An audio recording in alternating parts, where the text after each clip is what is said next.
The Bunny Man. Many people have never even heard of the Bunny Man. To some, he's an urban legend, a harmless myth told around Easter, Halloween, campfires. To others, the existence of Bunny Man is very much a real one, holding origins of them threatening people and children, vandalizing property, and, in some cases, killing victims, leaving their bodies mutilated. There is even a location known as Bunny Man Bridge in Virginia, where he allegedly lurks to hunt his victims, and then proceeds to hang his victims from. I need to preface this by saying there are many variations of Bunny Man, and if you have additional information or know of a variation of this story yourself, I hope you'll share in the comments below. With that being said, who is Bunny Man and what were his motives? Allow me to set the scene for his first occurrence. First sighting of Bunny Man. Brian A. Conley is a historian archivist. At Fairfax County Public Library in Virginia, he and his team thoroughly and extensively researched the infamous legend. Brian and his team were able to uncover a lot of information regarding Bunny Man, and as with many urban legends, the origins are often lost or a bit tricky to discern. The first sighting was reported during the iconic month of Halloween on October 19th, 1970.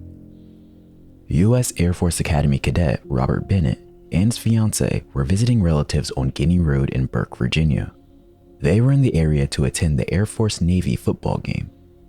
Around midnight, the couple were sitting in their car near their family's home when a man described as being dressed in a white suit with long bunny ears raced out from the bushes. The man was yelling, "You're on private property and I have your tag number."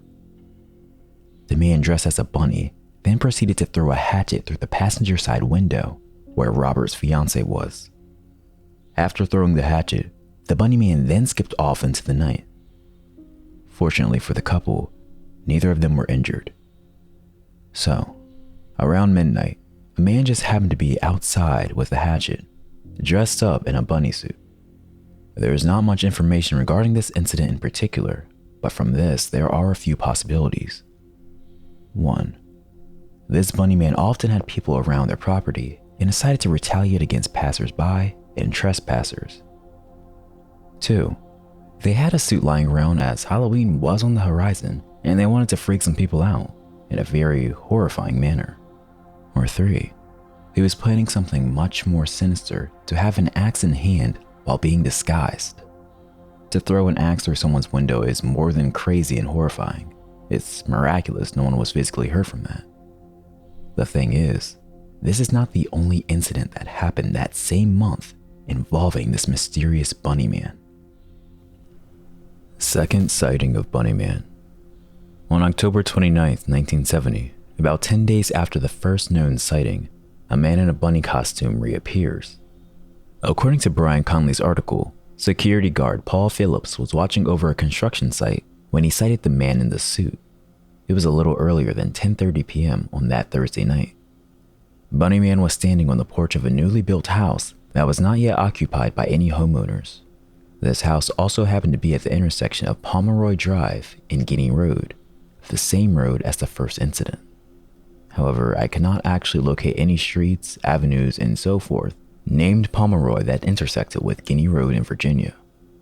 Paul approached the bunny suit-clad man and began talking to him, and that's when Bunny Man began chopping. While slashing, the angry bunny said, "All you people trespass around here." While Paul was witnessing this man slash at the porch post over and over, Bunny Man continued and said, "If you don't get out of here, I'm going to bust you on the head." This man was about 5'8", 160 pounds, and likely in his early 20s. Paul headed over to his car to retrieve his handgun. However, once again, the axe-wielding Bunny Man vanished into the woods. 6 officers arrived on scene shortly after, in search of a subject dressed as a rabbit with an axe, but there was still no sight of this Halloween bunny. The Asylum. Timothy Forbes of Virginia has one of the most notable tellings of Bunny Man with loads of detail and information. According to a website known as the Castle of Spirits, it holds the article or story that Timothy wrote, titled The Clifton Bunny Man, that Brian Conley also references. Timothy claims that in 1904, inmates from an insane asylum in Clifton, Virginia escaped while being transferred to Lorton Prison. One of these escapees, Douglas J. Griffin, murdered another escapee. Following this, Douglas became the Bunny Man. However, this was easily falsified by the team at the library and others interested in the subject. Clifton, Virginia is in Fairfax County, which does not and has never had an insane asylum. In Virginia, there was one known as the Central Lunatic Asylum, which was instituted in 1870. However, this was in Petersburg, Virginia, which is in Henrico County, while the two accounts just discussed occurred in Fairfax County. This hospital is still up today and is known as the Central State Hospital. Second, Loren Prison didn't come into existence until 1910, and even though it was in Laurel Hill, Virginia, back then it was an arm of the District of Columbia Correction System, not Virginia's. Third, there are no records of the supposed inmate named Douglas, or the other inmate he allegedly murdered. And lastly, if the Bunny Man we have been discussing and the Bunny Man Timothy discussed are the same person, they would likely be well over 70 years of age. The possibility does exist of multiple people taking on the Bunny Man persona, but we know Timothy's story is riddled with discrepancies, so let's disregard that. A revelation. Now, both of these incidents were published by government official sources. However, only the second incident on October 29, 1970, does the Fairfax County Police Department have an official record of. On Halloween, an investigator visited the construction offices to find some answers and to find this rabbit. He found one of those things. Later that day, the investigator received a call from one of those workers. They claimed to have just received a call from someone who may be our mysterious Bunny Man.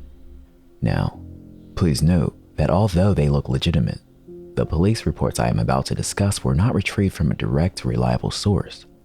That being said, according to the reports I have found, the Axeman allegedly said to the worker, "You don't know me. I am the Axeman. You have been messing up my property by dumping tree stumps, limbs and brush, and other things on the property.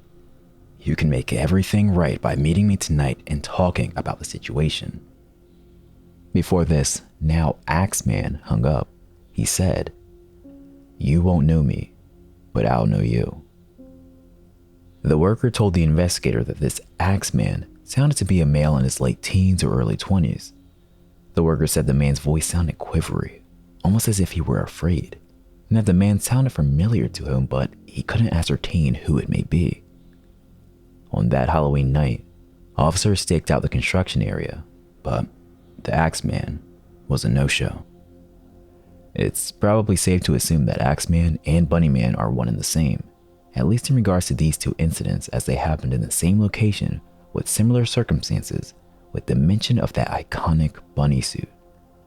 So, Bunny Man seems to really only have been seen by the couple in the car around midnight and by the security guard near the newly built house by the woods. Around November, the same investigator received a call from someone who informed them that their son, age 8, had seen the Bunny Man. The child claimed that they knew of someone who had already met him at the bridge, that is, the Bunny Man Bridge. Another claim was that when the other children go to see Bunny Man, he doesn't always don the light-colored suit with the 2 long ears.